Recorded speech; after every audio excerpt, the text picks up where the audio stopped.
CPM করা লোক এখন টিএমসিতে ঢুকেছে। একটা ছোট্ট ঘটনা বলে দিই, এটাও 2019-এর ঘটনা বলছি। তখন সব কিছুই বাড়িতে নর্মাল ছিল, মাও সুস্থ ছিল, সব কিছু ছিল। রাস্তার ডগিগুলোকে খাওয়ানোর জন্যে আমি ভাত মাছ রান্না করে আমি নিজে বেরিয়ে খাওয়াতাম। তখন তো আমি সুস্থ ছিলাম, নিজে বেরিয়ে যত রাস্তার আছে খাওয়াতাম।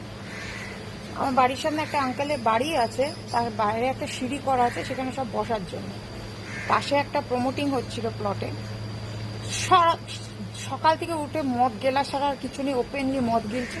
তা আমি বাচ্চাগুলোকে ডাকছি, সবাইকে আমি নাম দিয়ে রেখেছি। রাস্তার কুকুর বলে কি তাদের নাম হয় না, আমি সবাইকে নাম ধরে ধরে ডাকছি। ওখান থেকে কয়েকটা মাতাল লোক, নাম আমি বলছি না, নাম যারা দেখছে তারা বুঝে যাবে কি বলছি।